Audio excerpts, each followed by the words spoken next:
We are the Stone family. We lived in school buses for the last 3 years and now traveling internationally full-time. We are currently in Puerto Vallarta for 6 weeks and experiencing the super local areas, resorts, and everything in between. Now back to why you're here. Okay, so we wanted to show you guys what $27 a night gets you here in Nuevo Vallarta, and it's in an incredibly local neighborhood. Also, the link to this spot will be down below in the description if you want to book it yourself.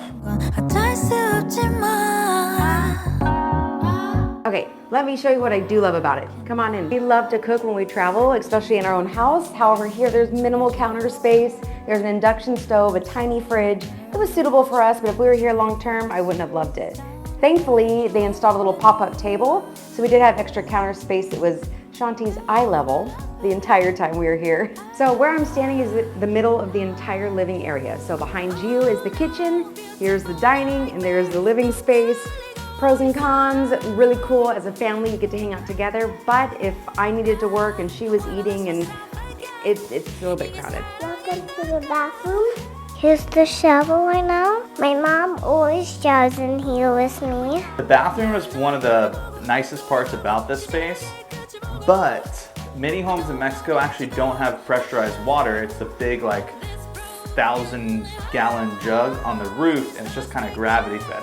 And because it's all gravity fed, the shower was really low pressure. It's not pressurized, but you could still shower. It still is hot water, so that's a plus. Not that big of a deal, but you know, just things to be aware of. Now, here's the bedroom space. It's a pretty comfortable bed. I don't know, it's like a full or a queen maybe.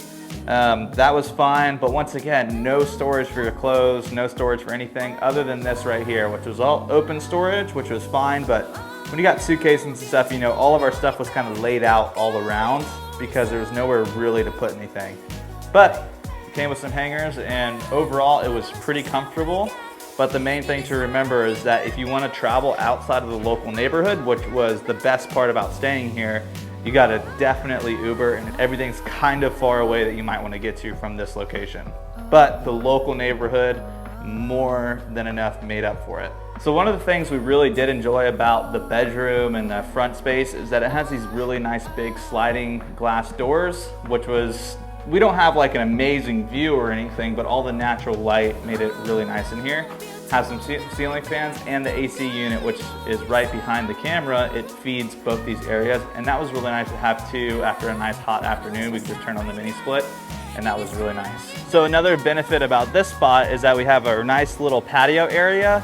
There's a grassed yard, which I don't really see too often here in Mexico. But outside of this little oasis here is just like the straight up neighborhood. When we first pulled up, we're like, there's no way the photos that we saw is right here. And sure enough, you walk in the little gate and you're in the little condo plex thing. There's about 5 units in here. But all around here, we're like really unsure about this place at first. But we ended up really falling in love with this local neighborhood. And if you want to see what this local neighborhood was like, go ahead and click on the video that you see coming up right now and you won't be disappointed. We show how much fun and safe it actually is in this neighborhood.